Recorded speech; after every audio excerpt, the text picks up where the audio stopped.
Alors, moi je suis pas spécialement un grand fan de Gotaga. Déjà beaucoup plus d'Alexandre Astier. Mais il y a des nouvelles qui font partie de notre secteur, hein, et en l'occurrence moi du secteur du streaming, de la diffusion en direct, de la réalisation, et pour lesquelles on ne peut pas passer à côté. Et vous savez qu'à chaque fois j'en parle, mais ici il y a pas mal de choses, et notamment Mister MV qui a tweeté sur le sujet, un tweet extrêmement intéressant. Bref, on va parler du ban de Gotaga et de la censure d'Alexandre Astier. Vous allez voir, il s'en est passé des choses en 2 jours. Hop, faisons un petit tour sur Twitter, la plateforme préférée évidemment de toute personne qui veut débattre. Dernièrement est sorti le hashtag FreeGotaga. Gotaga. Alors Gotaga, pour ceux qui ne le connaissent pas, hein, c'est l'un des plus gros streamers francophones, si ce n'est pas le plus gros, hein, sur Twitch, qui a le plus de followers. L'un des premiers qui a aussi été connu, bref. Et vous avez vu que dernièrement, beaucoup de personnes ont utilisé le hashtag FreeGotaga avec beaucoup d'étonnement, hein, même Squeezie, mais comment ça rendait sa fierté à notre fier.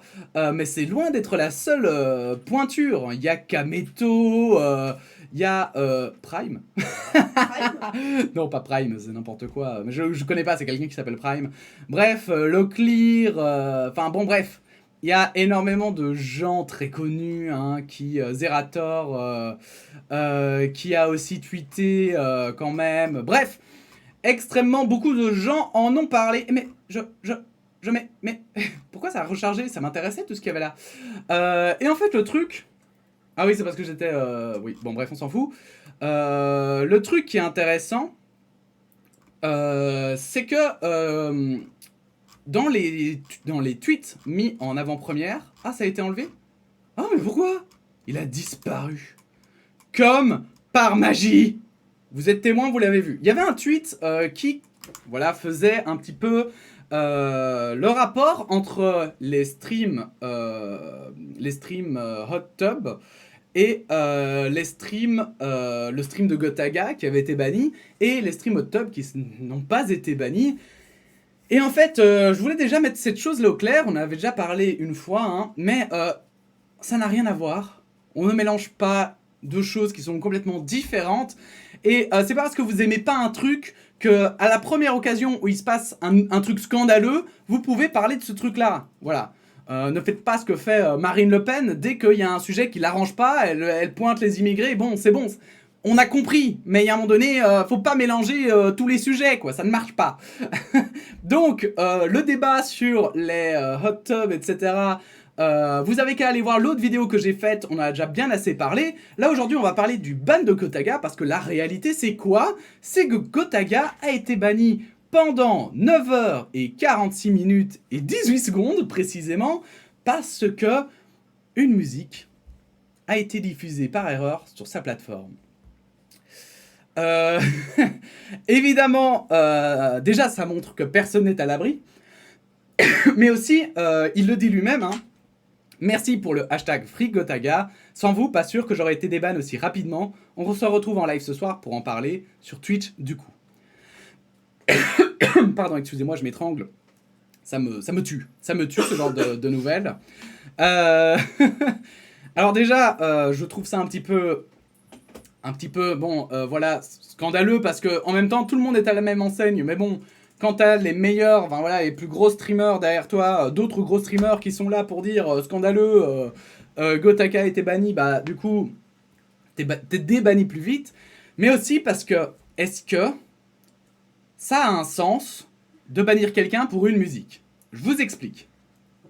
Vous êtes dans votre bureau, d'accord? Un open space, où il y a plein d'autres gens autour. Ça ne dérange personne. Vous allumez votre musique, vous l'écoutez et vous en faites profiter tout l'open space, d'accord? Mais pas volontairement, c'est parce que vous l'écoutez, d'accord? Là-dessus, tout à coup, quelqu'un arrive et fait « Ah non, hein, mais vous n'avez pas les droits sur cette musique, hein ».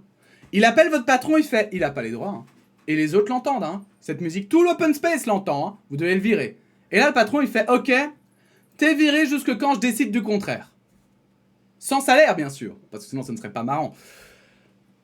Alors, certains me diront, oui, mais bon, là, c'est un film, enfin, c'est plus de la diffusion, c'est plus de la création de contenu, donc voilà, c'est plus si on trouvait de la musique dans un film ou quoi que ce soit. Alors, c'est déjà arrivé, hein, plein de fois, que dans des films, ils mettent des musiques pour lesquelles ils n'ont pas les droits. Souvent, c'est pour des questions en fait de production, ils tracent leur route et tout, ils se diront on verra après. Du coup, ces personnes hein, qui se sont fait léser, ce qui est logique, portent plainte. Est-ce que vous croyez que le juge, il va faire quoi? Vous croyez que le juge va interdire le film parce qu'ils ont utilisé 2 minutes de musique? Un film d'1 h 30? Ou bien, ils vont dire écoutez, vous devez payer une amende et ainsi que des dédommagements, pardon, en fonction du nombre de revenus que le film a généré et des revenus qu'il va générer dans le futur. C'est ce que ferait un juge en fait. Et c'est ce que font tous les juges, parce que ça n'a aucun sens, en fait. Vous imaginez, ce serait ingérable, mais ce serait ingérable pour tout. Dans les sociétés, quand tu utilises un logo pour lequel t'as pas le droit, boum, allez, tu fermes ta société le temps qu'on décide si en fait tu avais le droit d'utiliser ce logo ou non. Quand on utilise, je sais pas, quand tu diffuses de la société, dans ton magasin de la musique pour lequel tu n'as pas le droit, et ben le temps qu'il décide, il ferme ton magasin. T'as un magasin, comme ça, une petite épicerie, et tu mets de la musique. Ça n'a aucun sens. Donc, j'avais envie de parler de tout ça parce que ça va tellement loin. Ça va tellement loin que Gotaga, qui est donc le plus gros quasiment de la plateforme, je crois qu'il est devenu le plus gros entre-temps, je crois que ça avait été tweeté, enfin bon bref, on s'en fout. Eh bien, que le plus gros, en plus, subisse ça, c'est débile. Ça fait des pertes astronomiques à Twitch. Et en fait, bien sûr, c'est pas Twitch hein, qui s'en occupe, c'est le robot de Twitch, et puis après, c'est quelqu'un d'humain qui va vérifier. Mais il y a aussi, en fait, et c'est surtout cette nouvelle-là qui est passée beaucoup plus inaperçue, c'est qu'en fait, Defecator nous dit ici, si vous connaissez pas Defecator, il fait d'excellentes vidéos que je ne peux que vous conseiller pour votre esprit critique. Vous êtes sérieux là, YouTube, à bloquer le trailer de Kaamelott sur la chaîne de Alexandre Astier, Off, qui est l'auteur du film, parce que le contenu du TF1 Antenne, genre parce que le trailer a été diffusé dans le quotidien ou une connerie de ce genre, YouTube part en vrille. En plus, c'est un peu à la tête du client, parce que Film Actu, eux, ça va. Ils peuvent continuer à diffuser le soi-disant contenu de TF1 Antenne d'un film distribué par le groupe M6. Et en fait, c'est ça... c'est ça qui est incroyable. Alors il y en avait d'autres. Ben voilà, ça a redisparu. Merci Twitter.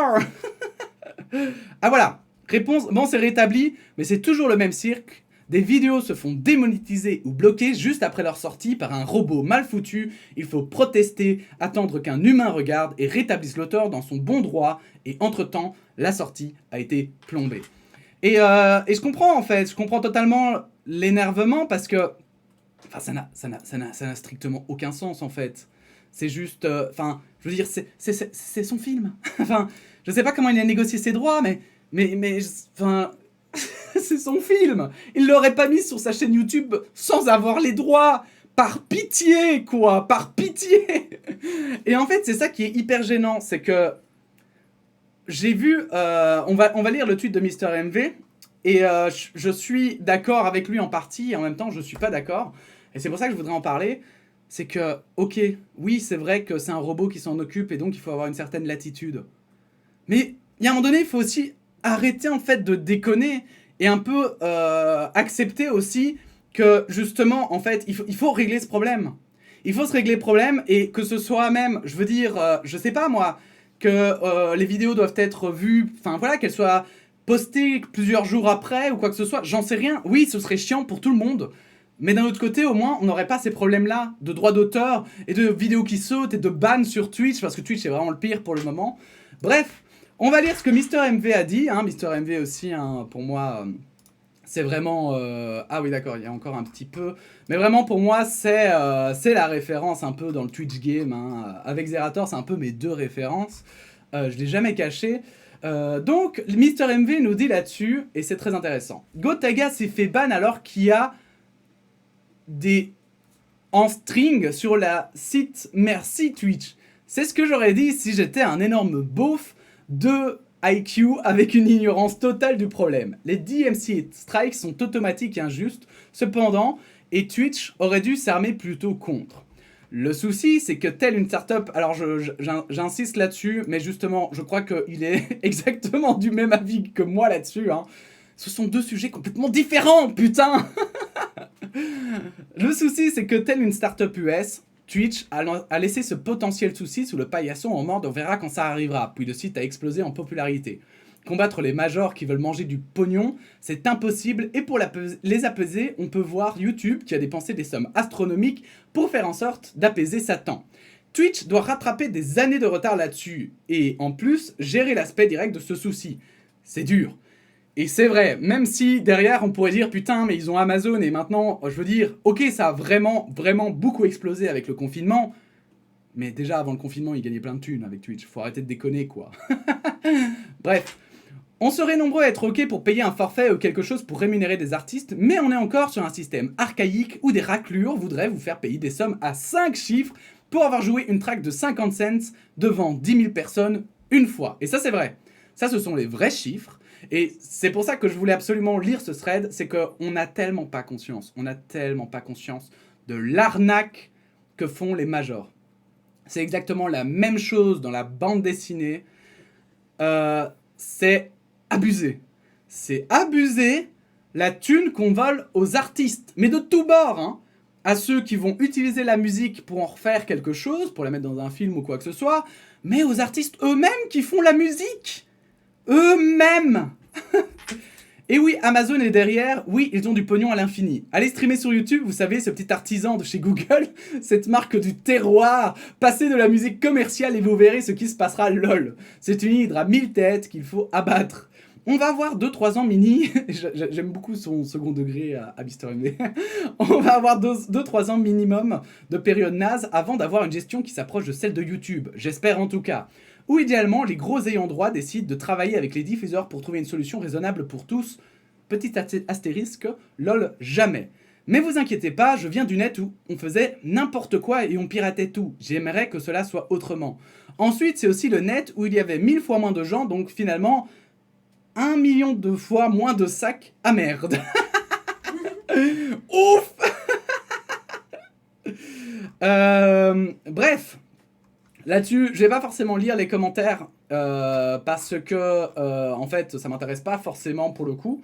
Moi, j'ai une opinion, enfin, parce que en fait, je pense que vraiment, pour avoir lu beaucoup de commentaires dessus et en plus ici sur cette chaîne, on aura des commentaires bien plus intéressants et bien meilleurs. En fait, c'est que en fait, il y a beaucoup de gens qui méconnaissent comment ça marche. Il y a beaucoup de gens qui méconnaissent vraiment. En fait, ils s'énervent là-dessus, mais pas pour les bonnes raisons. Et c'est extrêmement énervant parce que t'es en mode. Mais c'est abusé! Et ils sont en mode non mais moi c'est que ma star soit bannie qui est abusée. Et t'es là, mais c'est abusé! Donc du coup, en fait, ce qui est vraiment intéressant, c'est qu'effectivement, on se rend pas compte à quel point les majors abusent. Les majors, en fait, ils ont un pouvoir tel qu'ils ont réussi à faire plier l'Union européenne concernant les droits d'auteur. Pour vous dire, ils ont réussi à faire plier l'Union européenne sur le fait qu'ils devaient trouver un compromis avec les plateformes. L'Union européenne a décidé que non, le système qui existe depuis un siècle dans la musique, mais donc, voilà, pour vous donner un ordre d'idée, Internet a 30 ans. Hein. Donc, imaginez le nombre de bouleversements qu'il a pu y avoir en un siècle. Mais non, l'Union européenne s'est dit « Ah bah non, c'est bien ». Est-ce que c'est parce que ces personnes ont toutes 70 ans ou alors c'est pour des raisons de lobbyisme? On va pas rentrer dans ce sujet pour le moins tumultueux. Je vous avoue que là-dedans, hein, dans ce truc, évidemment, moi je vous donne mon opinion de créateur et j'en rigole un peu parce qu'il vaut mieux en rire qu'en pleurer. Parce que quand on parle par exemple de, voilà, quand on entend les complotistes parler de Big Pharma, etc., ils se penchaient sur les majors de la musique. Si seulement ils voyaient tout ce qui se trame, hein, ou dans la bande dessinée, etc.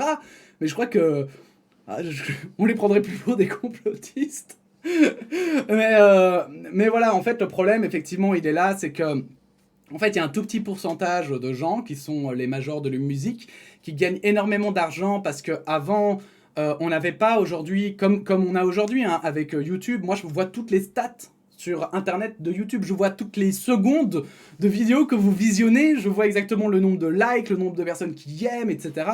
Donc on a plein de stats, donc on peut comparer nos revenus en fonction de nos stats.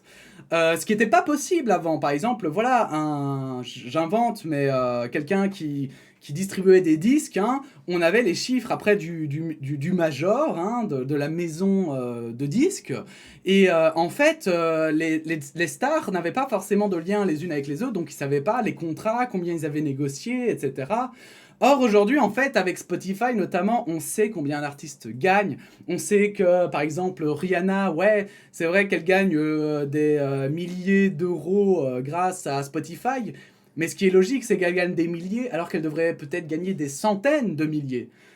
Et en fait, c'est ça l'illogique, enfin, le côté illogique derrière, c'est que vraiment, les artistes sont sous-payés sur ces plateformes, et du coup, en fait, qui s'en met plein les poches, c'est ceux qui vendent la musique, et c'est extrêmement triste. Après, je pense que les plateformes sont pas non plus totalement innocentes. Moi, voilà, moi, je trouve ça totalement injuste, hein, parce que je pense qu'elles pourraient se lancer en réalité dans une bataille juridique, dans le sens où bannir une chaîne sur Twitch, je suis désolé, mais c'est la solution de facilité. YouTube, c'est exactement pareil, hein. C'est exactement pareil, c'est la solution de facilité, alors que pour moi, par exemple, hein, il y a des façons de pouvoir le faire, mais c'est juste que, effectivement, là-dessus, je rejoins MV. Ça coûterait de l'argent à ces sociétés. Et ces sociétés n'ont pas forcément envie de dépenser cet argent. Bah non, pourquoi dépenser 1 million, voire même 1 milliard dans des trucs plus justes pour les créateurs, alors que là maintenant, regardez, moi je fais des vidéos sur YouTube, et pourtant je ne peux même pas encore être rémunéré par YouTube.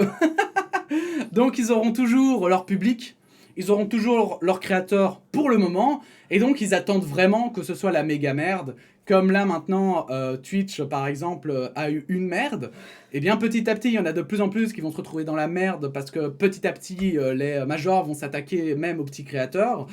Et là, bah, Twitch va être obligé d'agir et de mettre de l'argent, d'investir en fait. Mais tant que c'est pas la merde, ils vont prendre leur distance. Ils vont attendre. Bref, voilà, je trouvais ça important d'en parler, important d'en discuter avec vous. N'hésitez pas à donner votre opinion en commentaire, n'hésitez pas à liker cette vidéo et à la partager, évidemment, à vous abonner. Et puis sinon, on se dit à bientôt pour de nouvelles actualités. Voilà, la bise.